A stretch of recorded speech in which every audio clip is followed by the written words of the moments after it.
The stagecoach wheels screamed against the crumbling edge of the mountain pass as the horses reared in terror, their eyes rolling white with fear, and Eleanor Ashford knew in that crystalline moment of absolute clarity that she was about to die in the Colorado Rockies at 22 years old, unmarried and unloved, her dreams of starting fresh in the Western Territories about to be crushed at the bottom of a 1,000-foot canyon. The driver had already fallen, his body tumbling through the air like a discarded rag doll, his final scream echoing off the granite walls before being swallowed by the rushing wind. Eleanor clutched the wooden bench inside the lurching coach, her knuckles bone white, her heart hammering so violently she thought it might burst through her ribs. The other passenger, an elderly prospector who had been dozing moments before, was thrown against the opposite wall with a sickening crack. His eyes stared at nothing, and Eleanor realized with a wave of nausea that she was alone with a dead man as the stagecoach teetered on the precipice. The front wheels had already gone over. She could feel the sickening tilt, the way gravity pulled at her stomach, the way the coach began its inevitable descent into oblivion. Through the window, she saw nothing but empty air and the distant canyon floor far below, a ribbon of silver river threading through brown rock. The horses screamed again, their hooves scraping frantically at the disintegrating road, but there was nothing to grip, nothing to save them. Then a figure appeared through the dust and chaos, moving faster than seemed humanly possible. He was enormous, broad-shouldered and thick with muscle, his long, dark hair flying behind him as he ran. His buckskin clothes were stained with mountain living, and his face was all hard angles and fierce determination. He threw himself at the lead horse, grabbing its bridle with hands that looked strong enough to bend iron. "Hold on!" His voice was a roar that cut through the wind and the screaming animals and Eleanor's own terror. She wanted to scream back that holding on would do no good, that they were already falling, that death was reaching up from the canyon floor with greedy fingers, but her voice was frozen in her throat. The coach lurched forward another foot, the back wheels now at the very edge, pebbles and dirt cascading down into the abyss. The mountain man dug his heels into the earth, his entire body straining against the weight of the coach and horses and death itself. The muscles in his arms bulged, his neck corded with effort, his face contorted with a grimace of pure determination. He should not have been able to stop it. No single man should have had that strength. But somehow, impossibly, the forward momentum halted. For a long moment, everything hung in balance. The coach teetered, half on solid ground and half in empty air. Eleanor could not breathe, could not think, could only watch through the window as this stranger fought against physics and gravity and fate. His boots carved furrows in the dirt as he was pulled forward inch by inch toward the edge. Then he shouted something in a language Eleanor did not recognize, something guttural and primal, and heaved backward with everything he had. The lead horse, responding to his strength and his will, found purchase on a jutting rock and pulled. The other horses followed, their survival instinct overcoming their panic. Slowly, so slowly it seemed to take years, the coach began to roll backward, away from the edge. Eleanor sobbed with relief, her whole body shaking. The mountain man did not stop pulling until the coach was a full 20 feet from the cliff, until there was solid ground on all sides, until the danger had truly passed. Only then did he release the bridle and stagger backward, his chest heaving, sweat pouring down his face despite the cool mountain air. She tried to open the coach door, but her hands were shaking too badly. He was there in an instant, wrenching it open, his gray eyes scanning her with an intensity that made her breath catch for an entirely different reason than fear. "Are you hurt?" His voice was rough, like stones tumbling in a river. I do not think so." Her own voice sounded strange and distant. The other passenger. He climbed into the coach with surprising grace for such a large man, checked the prospector's pulse, and shook his head. "He is gone. The impact killed him instantly. He felt no pain." Eleanor nodded, unable to look at the dead man, focusing instead on her rescuer. Up close, he was even more imposing. He had to be well over 6 feet tall, with shoulders that barely fit through the coach door. His hands, still resting on the doorframe, were scarred and calloused, the hands of someone who lived by physical labor. His face was weathered but handsome in a rugged way, with a strong jaw shadowed by several days of dark stubble. His hair fell past his shoulders, wild and untamed. He looked like he had been carved from the mountains themselves, all hard edges and raw power. "What happened?" she managed to ask. "The road gave way. It has been unstable since the spring floods." He studied her with those piercing gray eyes. "You're traveling alone?" "I was traveling with Mr. Hendricks." She gestured weakly at the prospector. "We hired this coach in Denver, heading to Fort Sumner in New Mexico territory." I was going to meet my aunt." "The driver went over?" She nodded, fighting back tears. She had not known the driver well, had barely exchanged a dozen words with him during their 2-day journey, but he had been alive this morning, had been laughing at something Mr. Hendricks said, and now he was dead because of a stretch of bad road. "What is your name?" the mountain man asked. Eleanor Ashford." "I am Garrett Pearce." He offered his hand, and when she took it, she was struck by how completely her small hand disappeared in his, and by the gentleness of his grip despite his obvious strength. "Can you walk?" She tested her legs, found them shaky but functional. "Yes, I believe so." "Good. We need to move away from this area. The whole road could collapse." He helped her down from the coach, his hand steadying her when she stumbled. The horses were still nervous, their ears pinned back, their nostrils flaring. Garrett moved among them with confident, soothing movements, checking them for injuries, running his hands along their legs and flanks. Eleanor looked back at the edge of the cliff, at how close she had come to dying, and felt her knees go weak. She sat down heavily on a nearby rock, her breath coming in short gasps. Garrett was beside her immediately, pressing her head gently down toward her knees. "Breathe slow. You are safe now." "You saved my life," she whispered. "How did you—" "No one should be able to. I was herding my trapline when I heard the horses screaming. I ran." He said it simply, as if performing impossible feats of strength was merely part of his daily routine. "You are in shock.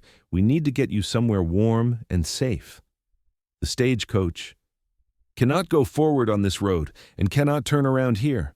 I will have to take the horses off the hitch and we will ride." He paused. "Can you ride?" Eleanor had learned to ride as a girl back in Philadelphia, but that had been on gentle mares in Central Park, not wild western horses on mountain trails. "I can manage." He looked skeptical but nodded. "My cabin is about 3 miles from here, back down the mountain. You can rest there while I figure out what to do about—" He gestured toward the coach and its grim contents. "Should we not report this to someone? The authorities?" "The nearest town with a sheriff is Pueblo, 2 days' ride from here. First priority is getting you to safety and shelter. Then we will deal with the rest." His tone left no room for argument, and Eleanor found she did not want to argue. She was cold, exhausted, and still shaking from her near-death experience. The thought of a warm cabin sounded like heaven. Garrett worked quickly, unhitching the horses from the coach with practiced efficiency. He left the luggage where it was, taking only a blanket and some supplies from the boot. He helped Eleanor onto the calmest of the horses, a sturdy bay mare, and swung up behind her on the same animal. His body was solid and warm against her back, his arms coming around her to hold the reins, and Eleanor felt a strange flutter in her stomach that had nothing to do with fear. They rode in silence down the mountain trail, Garrett guiding the horse with easy confidence while leading the other 3 animals behind them. Eleanor tried not to think about the dead men, about how close she had come to joining them, about how her entire life had changed in a matter of minutes. Instead, she focused on the steady rhythm of the horse's gait, on the warmth of Garrett's body behind her, on the way his chest rose and fell with each breath. "You live alone out here?" she asked finally, needing to break the heavy silence. "I do. Been trapping and hunting these mountains for 5 years now. Do you not get lonely?" He was quiet for a long moment. "Sometimes. But the mountains do not judge, do not lie, do not disappoint. They are honest in their dangers and their beauty." Eleanor heard the pain beneath his words, the suggestion of old wounds and betrayals. "You sound like someone who has been hurt by people." "Most people get hurt by people eventually," he said, his voice carefully neutral. "You running from something back east. Women do not usually travel alone to the territories unless they are running from something or running toward something they cannot find at home." She stiffened slightly. "Is that your business?" "No, but if you are running from a man, from danger of some kind, I need to know. in case whoever you are running from comes looking." Eleanor sighed. He deserved honesty after saving her life. "I'm not running from a man. I'm running from a life I did not choose. My father died last year and left debts. My mother has remarried to a banker who made it very clear he expected me to marry his business partner, a man of 50 with 2 previous wives dead and a reputation for cruelty. I refused. My mother took his side over mine. So I wrote to my aunt in Fort Sumner, my father's sister, and she invited me to come live with her and her husband. They run a general store and need help. It is not the life I imagined for myself, but it is better than the alternative." "What life did you imagine?" Garrett asked, and there was genuine curiosity in his voice. "I do not know anymore. Something more than being traded like property to secure my stepfather's business dealings, something that felt like mine." She laughed bitterly. "I sound foolish." "No," he said quietly. "You sound like someone who wants to live free. Nothing foolish about that." They rode on, and gradually the trail widened, becoming more stable. The afternoon sun slanted through the pine trees, creating patterns of light and shadow on the forest floor. Birds sang in the branches, and somewhere in the distance a creek bubbled over rocks. It was beautiful country, Eleanor thought, wild and untamed in a way Philadelphia had never been. Dangerous, too, as she had just learned, but there was an honesty to the danger that Garrett was right about. The mountain did not pretend to be something it was not. The cabin appeared suddenly around a bend in the trail, and Eleanor was surprised by how solid and well-made it looked. She had expected something rough and temporary, but this was clearly a permanent dwelling, built from thick logs with a stone chimney and real glass in the windows. A small barn stood nearby, and she could see a vegetable garden, now mostly harvested for the season, and racks for drying meat and pelts. "You built all this yourself?" she asked as Garrett helped her down from the horse. "Over the years, a man needs a real home, not just a shelter." He led the horses to the barn, showing Eleanor where to wait on the porch while he tended to the animals. She watched him work, noting the efficiency of his movements, the gentleness with which he handled the still nervous horses. For such a large, powerful man, he moved with surprising grace. The cabin interior was just as surprising as the exterior. It was tidy and well organized, with a real wooden floor, a stone fireplace, a table and chairs, shelves lined with supplies and books, and a bed in the far corner covered with furs and blankets. Dried herbs hung from the rafters, and the whole place smelled of pine and wood smoke and something else, something earthy and masculine that Eleanor associated now with Garrett himself. He built up the fire quickly, and soon warmth began to fill the space. Eleanor sank into one of the chairs, suddenly exhausted beyond measure. Her body ached from being thrown around in the coach, and her mind kept replaying those terrible moments of teetering on the edge of oblivion. Garrett handed her a tin cup of water, which she drank gratefully, then set about making coffee and heating up what looked like venison stew. Eleanor knew she should offer to help. That propriety demanded she not sit idle while he worked, but she could not seem to make her body move. "You should rest," he said, as if reading her thoughts. "You have been through hell today." "I keep thinking about how close it was," she whispered.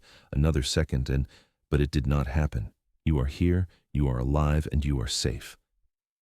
He set a bowl of stew in front of her along with a chunk of bread. "Eat. You need your strength." The food was simple but good, and Eleanor found herself hungrier than she had expected. They ate in comfortable silence, the crackling fire and the wind in the pines, the only sounds. Darkness fell quickly in the mountains, and soon the windows showed only blackness and the reflection of the firelight. "You can take the bed," Garrett said when they had finished eating. "I will sleep on the floor by the fire." "I cannot take your bed," Eleanor protested. "You saved my life. I should be the one on the floor.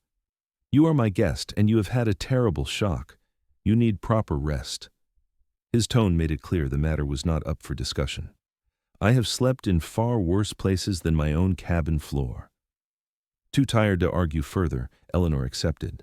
He gave her a clean shirt of his to sleep in, which fell to her knees like a nightgown, and turned his back while she changed and settled into the bed. The furs were soft and warm, and the bed smelled like Garrett, like pine and leather and mountain air. She thought she would lie awake for hours, haunted by the day's events, but instead, She fell into a deep, dreamless sleep almost immediately. When she woke, pale dawn light was filtering through the windows, and Garrett was already up, stoking the fire and making breakfast. He moved quietly, clearly trying not to wake her, but Eleanor's years of light sleeping in her mother's house had trained her to wake at the slightest sound. "Good morning," she said, sitting up and pushing her hair back from her face. He turned, and for just a moment his expression was unguarded, and she saw something in his eyes that made her heart skip. Then his usual neutral expression returned. "Morning. How did you sleep?" "Better than I expected." She stood, suddenly aware that she was wearing only his shirt, her legs bare beneath it. She saw his gaze flicker down and then quickly away, a muscle jumping in his jaw. Do you have anything I could wear? My dress was torn yesterday." He went to a trunk and pulled out a pair of trousers and a flannel shirt, both far too large for her but clean.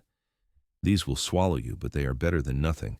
I will ride to where the coach went off today and retrieve your luggage if I can do so safely." "You do not have to." "I know I do not have to. But you will need your things." He paused. "I also need to deal with the bodies. They deserve a proper burial, even if it is just me saying words over them." Eleanor felt tears prick her eyes at his simple decency. "Thank you, Garrett, for everything." He looked uncomfortable with her gratitude. Any decent person would have done the same. "But you are the one who was there. You are the one who was strong enough and brave enough to stop the coach from falling." She crossed the room to stand in front of him, looking up at his face. He was even taller than she had realized, his frame dwarfing hers. "I owe you my life." "You owe me nothing," he said gruffly. "Now get dressed and have some breakfast. We have a long day ahead." They ate quickly, and then Garrett saddled 2 horses. Eleanor insisted on coming with him, and after a brief argument, he relented. The ride back up to the accident site took over an hour, and when they arrived, Eleanor's stomach dropped. In the morning light, she could see just how catastrophic the road collapse had been. A huge section of the mountainside had given way, taking the road and the stagecoach with it. The coach itself was visible far below, smashed to pieces on the rocks. "The luggage is down there," she said, her voice small. Garrett studied the cliff face, his expression thoughtful. "There is a way down about a quarter-mile back. It will take most of the day, but I can do it. Is it safe?" He gave her a look that suggested nothing in the mountains was truly safe, but said only, "Safe enough if I am careful." They found the driver's body caught in some scrub brush about halfway down the cliff. Garrett climbed down to him, wrapped him carefully in a blanket, and hauled him back up with a rope. It was grueling work that took hours, and Eleanor helped as much as she could, holding the rope steady and keeping watch. Garrett's strength was evident in everything he did, but she also noticed his patience and his reverence for the dead man, the way he handled the body with dignity, despite the difficult circumstances. Mr. Hendricks was still in what remained of the coach, far below. Garrett descended the treacherous cliff face with a rope tied around his waist, and Eleanor's heart was in her throat the entire time, terrified that he would fall, that the man who had saved her would die trying to help her recover her belongings and bury the dead. But he made it down, and he made it back up, bringing first Mr. Hendricks's body and then, in a second trip, as much of the luggage as he could carry. Eleanor's trunk had survived relatively intact, though some of her dresses were torn and stained. Garrett also retrieved the strongbox from the coach, which would need to be returned to the stage line, and Mr. Hendricks's personal effects. By the time they had everything back at the accident site, the sun was beginning to set. Garrett chose a spot near a stand of aspens and dug 2 graves in the rocky soil. It was backbreaking work, and Eleanor could see the exhaustion in his face, but he did not complain or stop until both graves were deep enough. They buried the driver and the prospector as the last light faded from the sky. Garrett said words over them, simple but heartfelt, committing their souls to God and their bodies to the earth. Eleanor added her own prayers, thanking them for their companionship on the journey, however brief. "We will camp here tonight," Garrett said when they had finished. "It is too dark to ride back safely now." He built a fire and made a simple camp, stringing a shelter from a tarp and blankets. They ate dried meat and hardtack, and Eleanor found herself studying Garrett across the firelight. His face was drawn with exhaustion, his hands scraped and bleeding from the rough rock. He had spent the entire day laboring for 2 dead strangers and a woman he had just met, expecting nothing in return. "Why did you really come out here?" she asked quietly. "To the mountains, I mean. You said the mountains do not judge or lie or disappoint. What happened to make you feel that way about people?" He was quiet for so long she thought he would not answer. Then he said, "I was engaged once. Her name was Margaret. We were going to be married, build a life together in St. Louis. I was working as a blacksmith, saving money for a house. Then her father lost everything in a bad investment. Suddenly, I was not good enough anymore. She married a banker twice her age who could pay off her father's debts. I realized then that everything I thought was real between us had conditions I did not know about. So I left. Came out here where the only conditions are the ones nature sets. Work hard, be strong, respect the land, and you can survive." "I'm sorry," Eleanor said. "She was a fool to choose money over you. She did what she thought she had to do to help her family.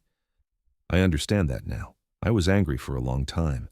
But out here, you have time to think, to see things differently. Maybe she loved me. Maybe she did not. But she loved her family more. Or she loved security more. And that is her right.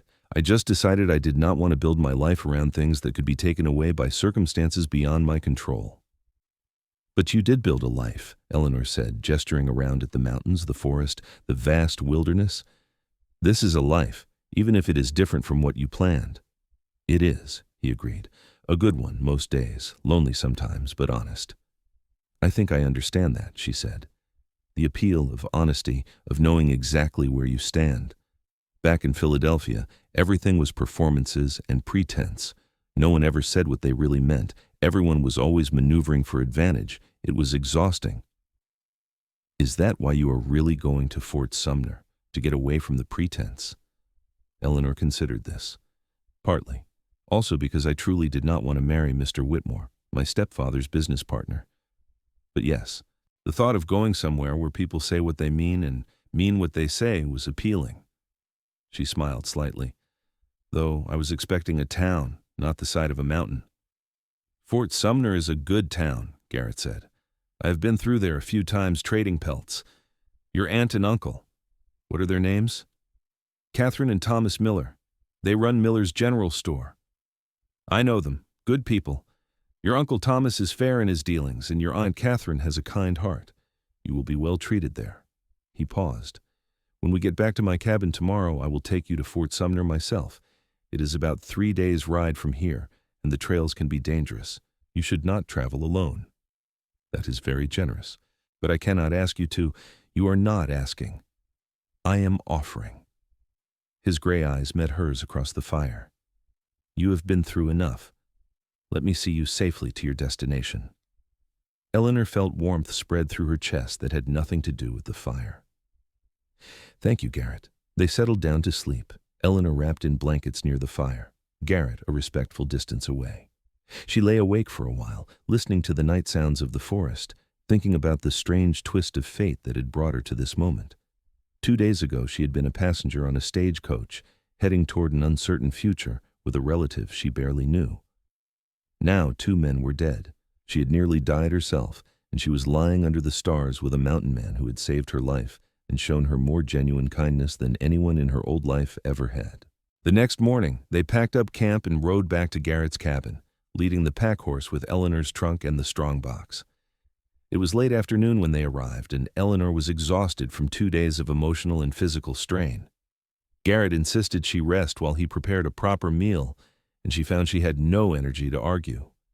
Over the next 2 days, as Garrett prepared for the journey to Fort Sumner, Eleanor found herself drawn into the rhythm of his life.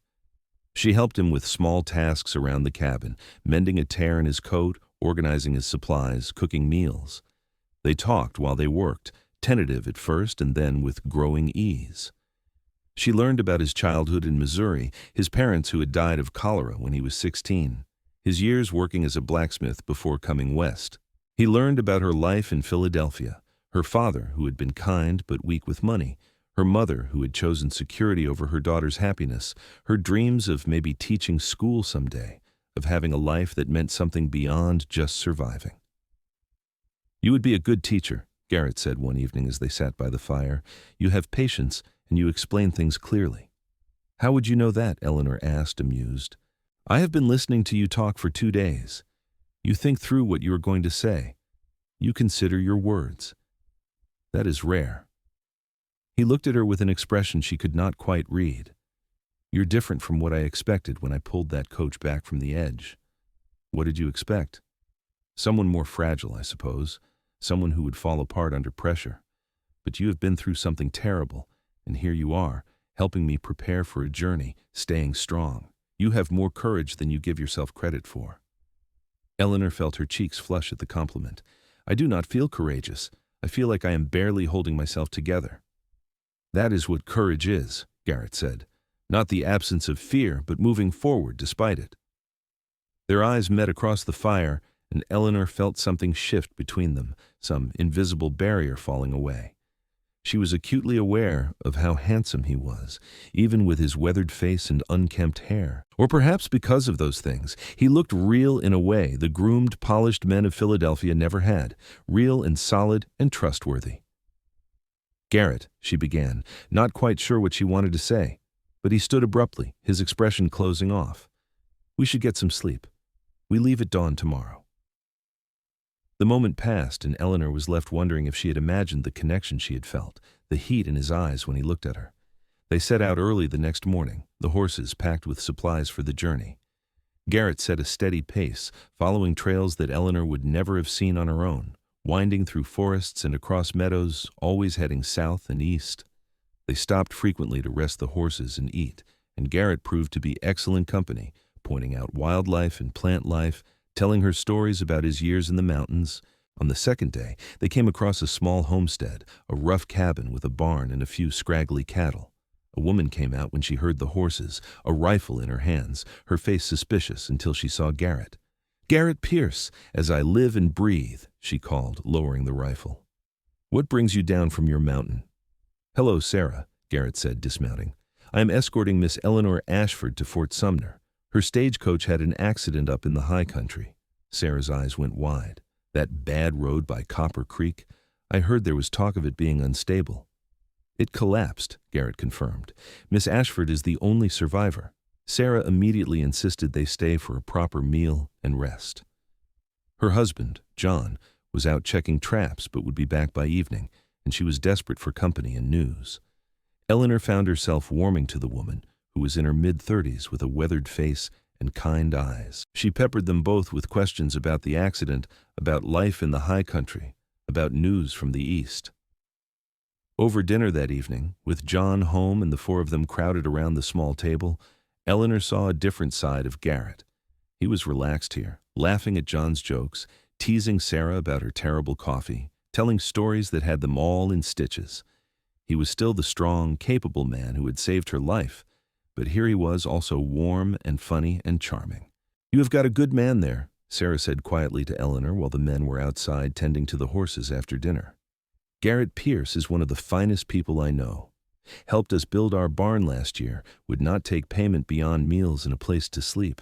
John thinks the world of him. He is not my man, Eleanor said quickly, feeling her face heat. He is just helping me reach my aunt and uncle in Fort Sumner. Sarah gave her a knowing look. If you say so, dear. But I saw the way he looks at you when he thinks you are not watching. And the way you look at him, that is not just a man helping a stranger. Eleanor wanted to protest, but the words stuck in her throat. Was Sarah right? Did she have feelings for Garrett beyond gratitude? And if she did, what did that mean?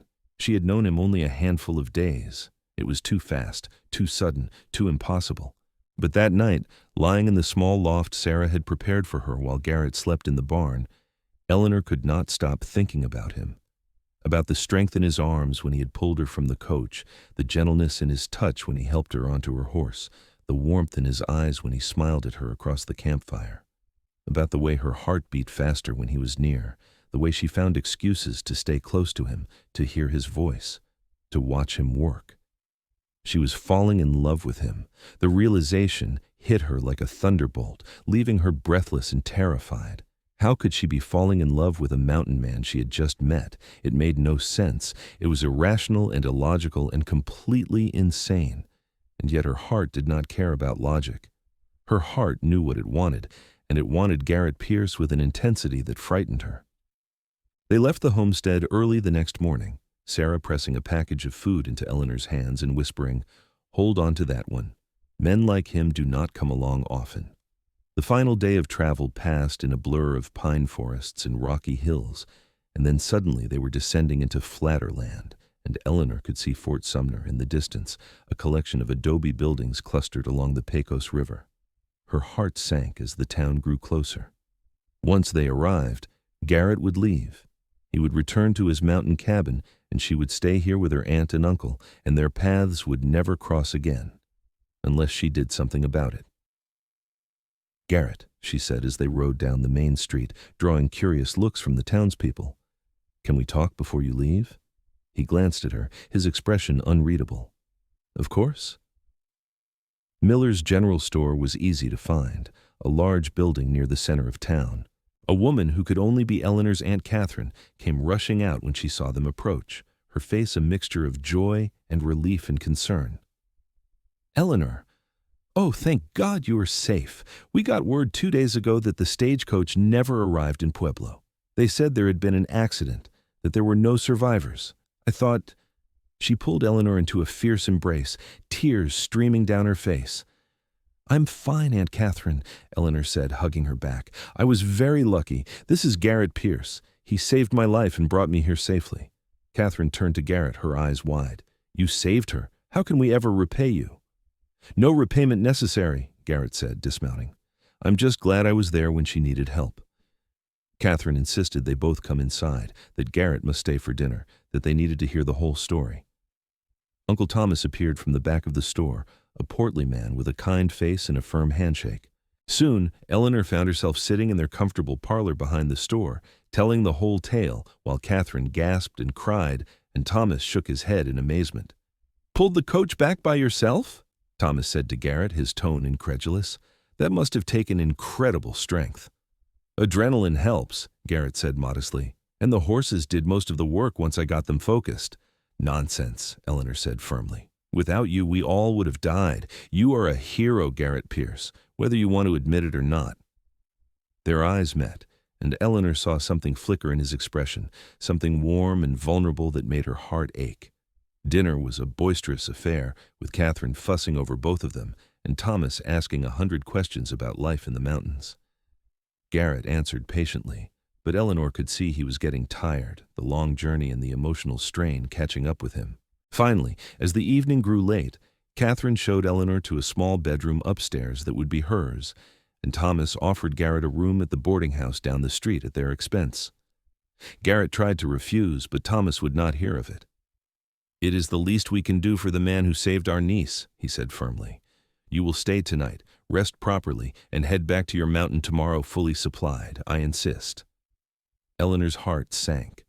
Tomorrow. He would leave tomorrow. She waited until her aunt and uncle had retired for the night, then slipped quietly out of the house. The boarding house was only a short walk down the dark street.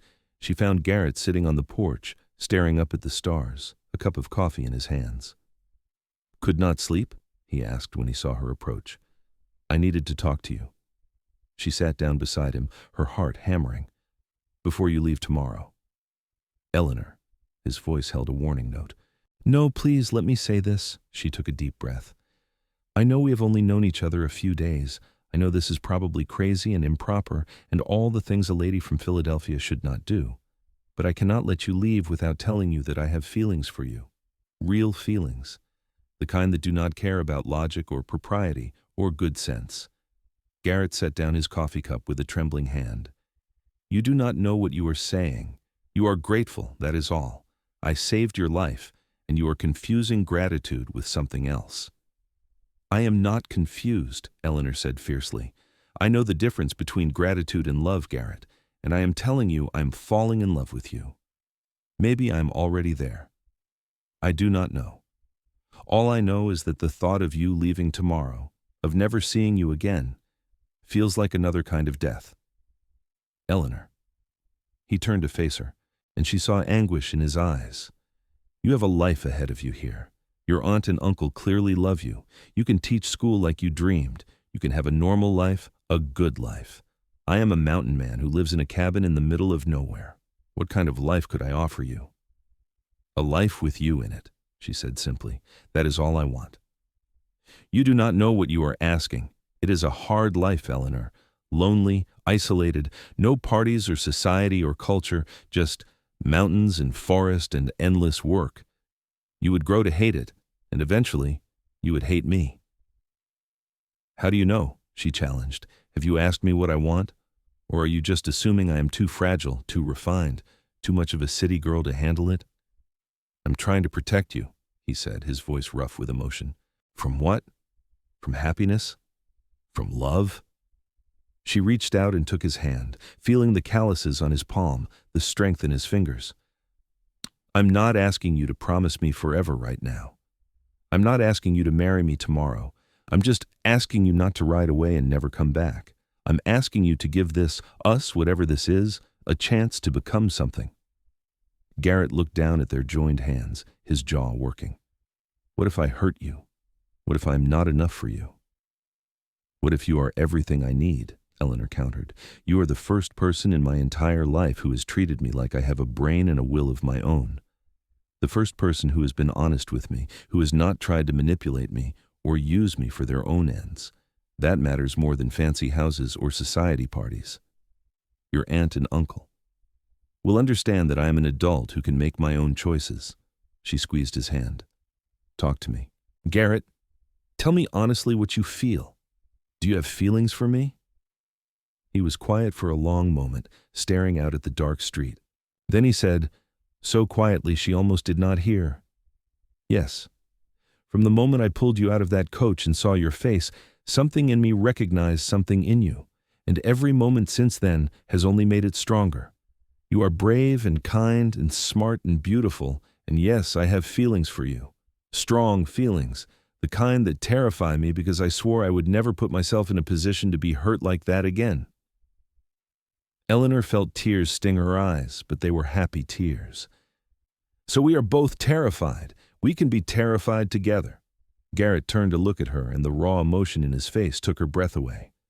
I do not want to hurt you, Eleanor. I could not bear it if I hurt you. Then do not, she said. Stay for a few days. Get to know me better. Let me get to know you better. Give this a real chance. I cannot stay in town, he said. I need to get back to my trap lines, to my cabin. Winter is coming, and I need to prepare. Eleanor's heart sank, but then he continued. But you could come with me for a visit. See what the life is really like before you decide anything. Your aunt and uncle seem like reasonable people. Maybe they would allow it if I promised to be a gentleman and bring you back safely in a few weeks. You want me to come back to the mountains with you? Eleanor asked, hope blooming in her chest. I want you to make an informed decision, Garrett said, not one based on a few days of high emotion and near-death experiences. Come see my life as it really is. If you hate it, I will bring you back, and we will part as friends. If you do not hate it... He trailed off, but the implication hung in the air between them. If I do not hate it, then we see where this goes, Eleanor finished. Together. Together, he agreed, and then, slowly, carefully, as if she were something precious and breakable, he leaned in and kissed her. It was nothing like Eleanor had imagined her first kiss would be. It was not practiced or polished or proper. It was rough and desperate and tender all at once, tasting of coffee and hope and the promise of something new. His hands came up to cup her face, his touch gentle despite his strength, and Eleanor felt like she was falling again, but this time toward something wonderful instead of something terrifying. When they finally pulled apart, both breathless, Garrett rested his forehead against hers. Are you sure about this? About me? I've never been more sure of anything in my life, Eleanor said. They talked late into the night, making plans, discussing how to approach her aunt and uncle, what Eleanor would need to bring for an extended stay in the mountains. When Eleanor finally crept back to the store, the sky was beginning to lighten with pre-dawn, and her heart was singing. Catherine and Thomas were surprised by Eleanor's request the next morning, but less shocked than Eleanor had expected. Over breakfast, Garrett laid out his proposal clearly and respectfully. He would take Eleanor back to his cabin for 3 weeks, chaperoned by the presence of a neighboring family who lived about an hour away and whom he would ask to check in regularly. Eleanor would see what life in the mountains was truly like, and at the end of 3 weeks he would bring her back to Fort Sumner, where she could decide what she wanted to do. "This is highly irregular," Thomas said, frowning. "It is," Garrett agreed, "but your niece is a grown woman who has already proven she can survive hardship. I'm not asking for your permission so much as your blessing." "You have feelings for her," Catherine said. It was not a question. "Yes, madam." "And you, Eleanor?" Thomas asked. "You have feelings for him?" "Yes, Uncle Thomas. Strong feelings. I need to explore them, to see if they are real or just a product of the circumstances that brought us together. This seems like the best way to do that." Thomas and Catherine exchanged a long look, some wordless communication passing between them. Then Thomas sighed.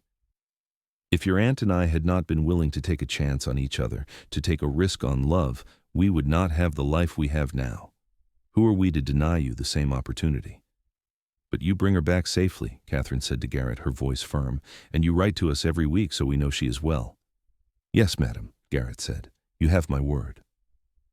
And so, 3 days later, Eleanor found herself riding back up into the mountains, her trunk strapped to a pack horse, her heart full of anticipation and, yes, fear. But it was the good kind of fear, the kind that came from standing on the edge of something unknown but potentially wonderful. The journey took them 4 days this time, as Garrett took a different, easier route that he said would be passable even in winter. They camped under the stars, and Garrett taught Eleanor how to properly build a fire, how to read the weather from the clouds, how to move quietly through the forest. He was patient with her mistakes and generous with his praise when she got things right. They talked about everything and nothing. Eleanor told him about books she loved, about her dreams of teaching, about her complicated feelings toward her mother. Garrett told her about the year he had nearly died from pneumonia, about the wolf pack he had seen once at dawn, about his belief that every person had the right to live free as long as they harmed no one else. "That is why I could not let your aunt force you to marry that man," Catherine had said before they left, "because you deserve the freedom to choose your own path, even if that path is harder than the one we might have chosen for you." Eleanor had hugged her aunt tightly, grateful beyond words for her understanding. Now, as they crested the final ridge and Garrett's cabin came into view, Eleanor felt a sense of homecoming that surprised her. The cabin looked welcoming in the afternoon sun, smoke curling from the chimney where Garrett had left embers banked before they departed for Fort Sumner. "Welcome to my home," Garrett said, helping her down from her horse. "For the next 3 weeks, it is your home, too." Those 3 weeks passed both faster and slower than Eleanor could have imagined. The days were full of work, real physical labor like she had never done in Philadelphia. Garrett taught her how to check his trap lines, how to skin and prepare game, how to preserve food for winter. She helped him chink the cabin walls against the coming cold, split wood for the fire, tend his small garden of hardy mountain vegetables. Her hands, which had been soft and carefully maintained back east, became rough and calloused. Her body, which had been corseted and constrained, grew strong and capable. But there was also gentleness. Evenings spent by the fire, Garrett reading aloud from his small collection of books while Eleanor mended clothes or prepared meals. Mornings where they hiked to a nearby lake and Garrett taught her to fish. Afternoons spent identifying plants and herbs, Garrett sharing knowledge passed down from a Ute woman who had befriended him in his early years in the mountains.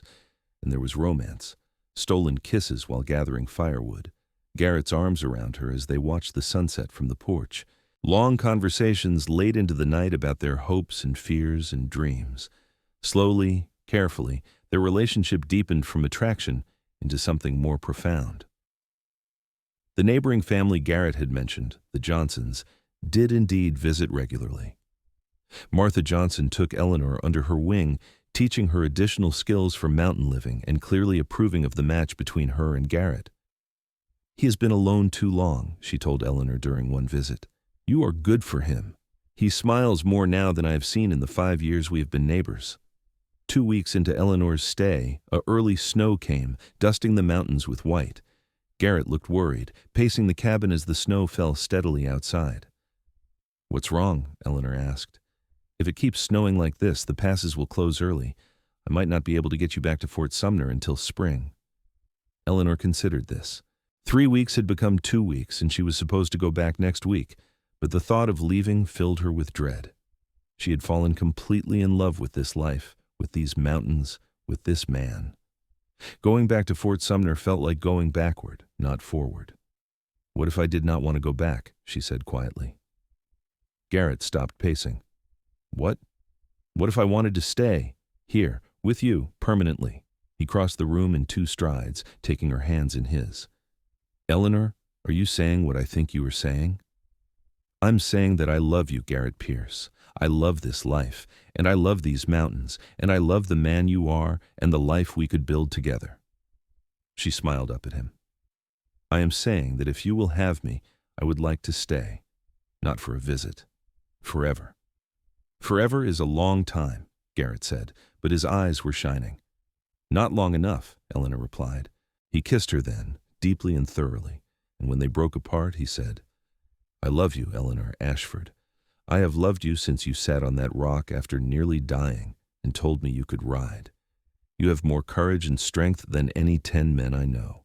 It would be my honor to have you as my wife, if you will have me. Yes, Eleanor said. Yes, yes, yes. They were married 3 weeks later, once the weather cleared enough for a circuit preacher to make his way up to the Johnson homestead.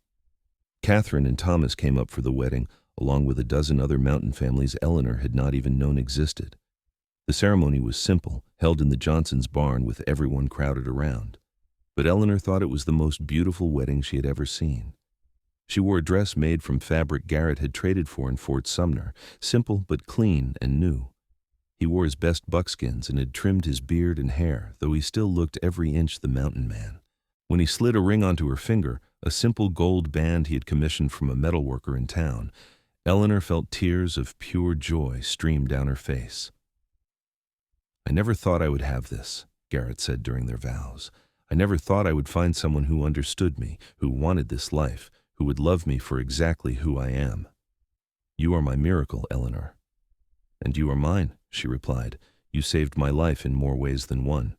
You showed me what it means to be free, to be honest, to be brave. I promise to love you, to work beside you, to build a life with you in these mountains for as long as we both shall live. The celebration afterward was raucous and joyful, with music and dancing and more food than Eleanor had ever seen at one gathering. As she danced with her new husband under the mountain stars, she thought about the journey that had brought her here. The stagecoach that had nearly fallen, the terror and chaos, and the strong hands that had pulled her back from death. What are you thinking? Garrett asked, holding her close. I'm thinking that almost dying was the best thing that ever happened to me, she said, because it brought me to you. That is a dark way to look at it, he said, but he was smiling. Maybe, but it is true. She kissed him softly. Sometimes the worst moments lead to the best outcomes. Then I am grateful for that terrible road and that terrible moment, Garrett said, because they gave me you. The first year of their marriage was harder than Eleanor had anticipated, but also more rewarding. Winter set in hard and early, and there were times when they were snowed in for days at a time, unable to leave the cabin. But Eleanor learned to love those forced periods of closeness, the intimacy of sharing such a small space, the joy of long conversations and shared work. Spring brought a thaw and new challenges. Eleanor discovered she was pregnant in late April, and while Garrett was overjoyed, he was also terrified. The nearest doctor was in Fort Sumner, days away, and childbirth in the mountains was dangerous. But Martha Johnson had delivered 6 babies of her own and assisted with a dozen others. She promised to be there when Eleanor's time came. Their son was born in January during a blizzard that raged for 3 days. The labor was long and difficult, and there were moments when Garrett feared he might lose both Eleanor and the baby. But Eleanor was as strong as she was brave, and with Martha's help, she brought their son into the world just as the storm broke and the sun emerged. They named him William Garrett Pearce, and he was strong and healthy, with his father's gray eyes and his mother's determination. Garrett cried when he held his son for the first time, this tough mountain man reduced to tears by the tiny life in his arms. We made him, he said in wonder. You and I together created this perfect little person. We did, Eleanor agreed, exhausted but happy beyond measure. We made a family. Over the years, their family grew.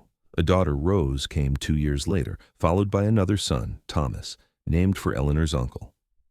Each birth was easier than the last, and Eleanor became known in the small mountain community as both a capable midwife herself and a skilled teacher, holding small classes for the mountain children in the summers. Garrett built onto the cabin, adding rooms for their growing family, building a larger barn for their expanding livestock. He taught his sons to hunt and trap and live off the land. He taught his daughter that she was just as capable as her brothers, that strength came in many forms. Eleanor taught all of them to read and write and think critically, to question the world around them and seek truth. Catherine and Thomas visited every summer, bringing news from Fort Sumner and supplies from their store. Eleanor's mother never came, never wrote, never acknowledged the life her daughter had built. Eleanor made her peace with that, realizing that some people were too trapped by their own fears to see beyond them. One summer evening, when William was 15 and Rose was 13 and Thomas was 11, the family sat on the porch watching the sunset. The children were engaged in some debate about whether it was morally acceptable to kill a bear if it was not threatening you directly, a debate that had been raging for days. "Your children are fierce," Garrett said to Eleanor, taking her hand.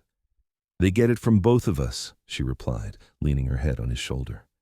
His hair was streaked with gray now, and there were lines around his eyes, but he was still the strongest, most capable man she had ever known. "Do you ever regret it?" he asked quietly.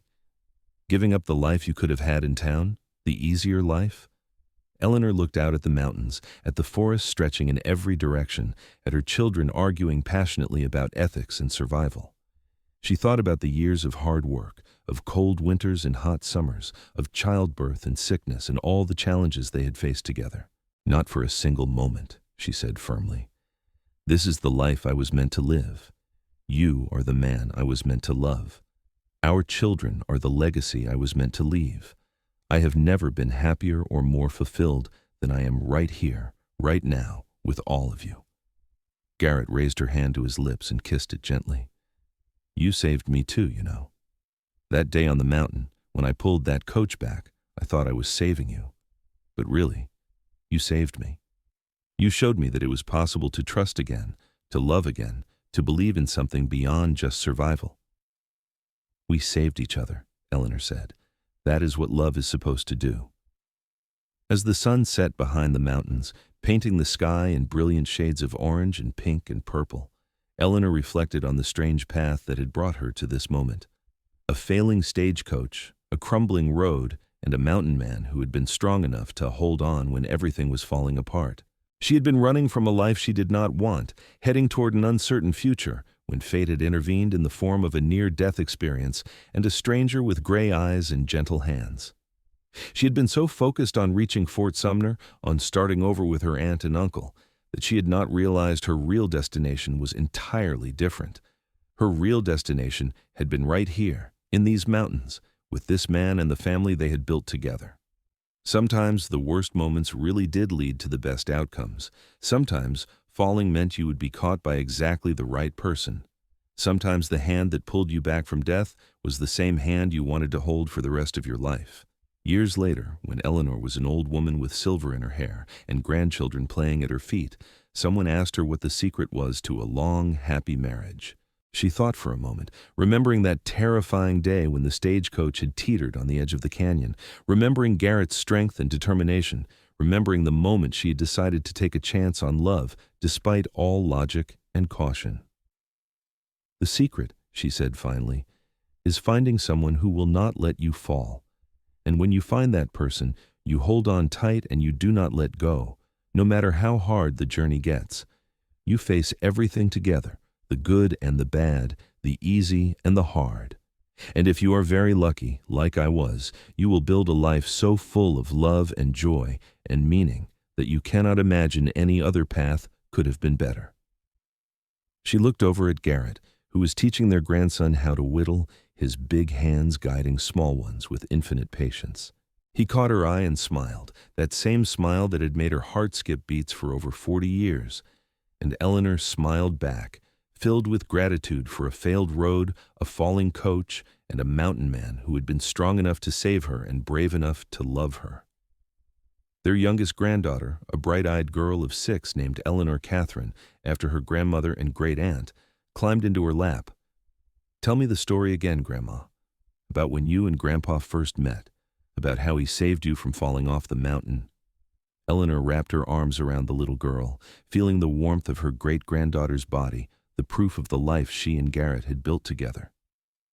"Well," she began, "it all started on a terrible, wonderful day when the stagecoach I was riding in began to fall toward a canyon, and a mountain man I had never met grabbed the reins and pulled me back to safety." "And then you fell in love," the little girl said excitedly. "Yes," Eleanor agreed, her eyes finding Garrett's across the porch, seeing the love still shining there after all these years. "Then we fell in love. The best kind of falling there is." Garrett set down his whittling and came to join them, settling onto the porch swing beside Eleanor and their granddaughter. His arm went around Eleanor's shoulders automatically, a gesture so familiar after decades together that neither of them even thought about it anymore. "You tell it better than I do," he said, kissing the top of Eleanor's head. "That is because I'm a better storyteller," Eleanor teased. "True," Garrett agreed easily, "but I'm better at the doing part, the saving beautiful women from certain death part." "You only did that once," Eleanor pointed out. "Once was enough. I found you, did I not?" Their granddaughter giggled at their banter, and soon other grandchildren and great-grandchildren were gathering around, wanting to hear the story too. Eleanor told it again, as she had told it hundreds of times over the years, each telling a little different, but always ending the same way. With love, with family, with a life well lived in the mountains they both called home. When the story was finished, and the children had scattered back to their play, Garrett took Eleanor's hand and pulled her to her feet. "Come walk with me." They strolled slowly around the property that had been their home for so many years, past the expanded cabin that now held children and grandchildren visiting for the summer, past the barn that Garrett had rebuilt twice, past the garden where Eleanor had grown vegetables to feed their family and medicinal herbs to heal their hurts. "I have been thinking," Garrett said as they walked, "about adding a room to the back of the cabin, a quiet place where we can get away when all the grandchildren are here and the noise gets to be too much." Eleanor laughed. "You love the noise, and you know it." "I do," he admitted. "But I also love having time alone with you. After 43 years of marriage, you would think I would have gotten enough of you. But I have not. I still want more time, more moments, more everything." 43 years, Eleanor mused. "Sometimes it feels like just yesterday that you pulled that coach back from the edge. Other times it feels like we have always been together, like there was never a time when I did not know you." "That is because you and I were always meant to find each other," Garrett said. "The universe just had to conspire to make it happen. One failing road, one falling coach, one mountain man in the right place at the right time. Or one woman brave enough to travel west alone," Eleanor added. "One woman willing to take a chance on a life she had never imagined for herself." They reached the edge of the property, where the forest began and a small creek bubbled over rocks. This was Eleanor's favorite spot, the place she came to think and pray and simply be. Garrett had built her a bench here years ago, carved from a single log, smooth and weathered now from years of use. They sat together, watching the water flow, listening to the birds in the trees, feeling the mountain breeze on their faces. Eleanor leaned her head on Garrett's shoulder, feeling the solid strength of him, the steady beat of his heart. "Thank you," she said quietly. "For what?" "For pulling me back that day, for bringing me here, for loving me all these years, for giving me this life, this family, this love, for being exactly who you are." Garrett was quiet for a moment, and when Eleanor looked up, she saw tears in his eyes. Even after all these years, he still felt things deeply, still let himself be vulnerable with her. "I am the one who should be thanking you," he said, his voice rough with emotion. "You took a broken man who had given up on love and taught him how to trust again. You gave me children and grandchildren and a legacy beyond anything I ever dreamed possible. You turned my cabin into a home and my existence into a life. I was just surviving before you. You taught me how to truly live." They kissed then, soft and sweet, two old people who had loved each other through decades of joy and sorrow, triumph and tragedy, always together, always strong. When the sun began to set, painting the mountains in the brilliant colors that Eleanor never tired of seeing, they walked slowly back to the cabin. Their children and grandchildren were gathered on the porch, waiting for them, and as Eleanor looked at all the faces she loved, all the people who existed because she and Garrett had found each other. She felt overwhelming gratitude for the accident that had brought them together. That night, as they lay in bed in the room they had shared for over 40 years, Garrett pulled Eleanor close against him, her back to his chest, his arm around her waist, the way they had slept nearly every night of their marriage. "I love you, Eleanor Pearce," he murmured into her hair. "More today than yesterday, less than I will tomorrow." "I love you too, Garrett Pearce," she replied, lacing her fingers through his. "My mountain man, my hero, my home." They drifted off to sleep together, as they had for thousands of nights before, and would for many nights to come. Two souls who had found each other against all odds, and built a love that would last beyond their lifetimes, living on in the children and grandchildren who carried their legacy forward. And sometimes, on quiet evenings when the wind was right, visitors to that part of the Colorado mountains would swear they could hear the echo of old joy, the ghost of laughter and love that had soaked into the very stones and trees. The Pearce homestead became legendary in the small mountain communities, spoken of as proof that true love existed, that courage was rewarded, that taking chances sometimes led to the greatest blessings. The cabin stood for generations after Eleanor and Garrett passed, maintained by their descendants who returned each summer to remember the love story that had started it all. The bench by the creek became a pilgrimage site for young couples seeking blessings for their own relationships. And the tale of the stagecoach that nearly fell and the mountain man who saved not just a life but found his soulmate became the most requested story at family gatherings, told and retold, embellished and treasured, passed down through the years as proof that sometimes the worst moments really do lead to the very best outcomes, and that love, when it is real and true and brave, can overcome anything.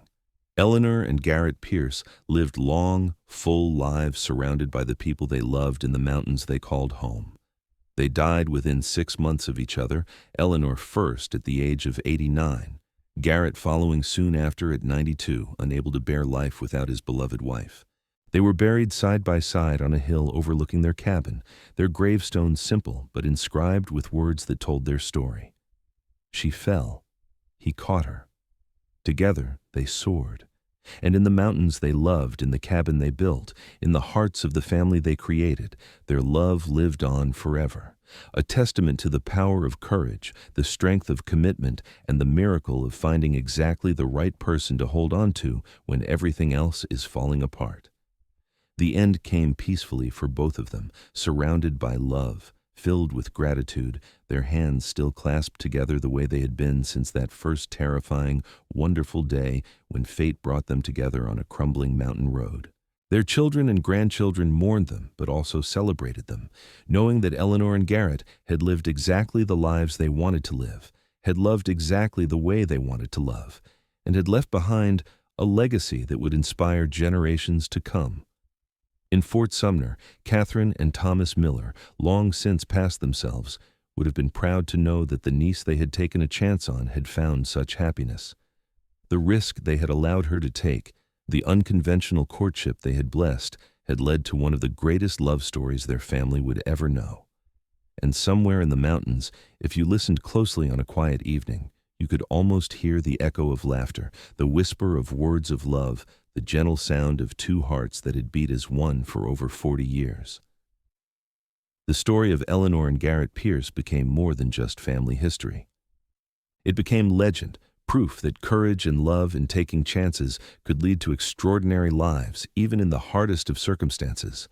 Their great-great-grandchildren still visit the old homestead every summer, bringing their own children to see where it all began. They tell the story of the stagecoach and the mountain man, of the woman who was brave enough to choose love over security, of the man who was strong enough to pull her back from death and gentle enough to hold her heart for a lifetime. And always, always, the story ends the same way. With two people who found each other against impossible odds, who built a life of purpose and meaning in the wilderness, who loved each other fiercely and completely until their very last breaths, proving that sometimes the greatest adventures begin with the greatest dangers, and that the hands that save you from falling might just be the hands you want to hold forever. The mountains stand eternal, witness to their love story, guardian of their legacy. The cabin, though weathered by time, still stands strong, just like the love that built it. And in the hearts of everyone who hears their story, Eleanor and Garrett Pearce live on, inspiring new generations to be brave, to take chances, to hold on tight when everything is falling apart, and to never, ever give up on love. Their story reminds us all that life can change in an instant, that the worst moments can become doorways to the best outcomes, and that sometimes being saved means finding the person who will walk beside you through every challenge, every joy, every moment of your life. Eleanor fell toward death, but found life. Garrett reached out to save a stranger and found his soulmate. Together, they built something beautiful and lasting and true. And that, in the end, is the greatest love story of all. Two people choosing each other every single day through everything life throws at them, building a legacy of love that outlasts even death itself. Their love became the foundation upon which generations were built, the example by which all other loves in their family were measured, the proof that real, lasting, transformative love was not just possible, but worth every risk, every sacrifice, every moment of fear and uncertainty. In the small museum in Fort Sumner, there is an exhibit dedicated to the Pearce family. Among the artifacts is a tattered journal kept by Eleanor, documenting her first year in the mountains. The final entry, dated exactly 1 year after the Stagecoach accident, reads simply, "Today marks 1 year since I nearly died, and instead found life. Garrett and I were married at sunset, and I have never been happier. I came west looking for freedom and found love instead. Or perhaps they were always the same thing. I am home." And she was. They both were. Home in the mountains, home in each other's arms, home in the life they built together. The stagecoach fell toward a canyon. The mountain man grabbed the reins and pulled her back to safety, and in doing so, saved not just her life but both their hearts, creating a love story that would echo through the ages, inspiring all who heard it to be brave enough to reach for love, even when everything seems to be falling apart. Their legacy lives on in the strong, capable descendants who still call the mountains home, in the values of courage and honesty and hard work they passed down, in the example they set of what true partnership looks like.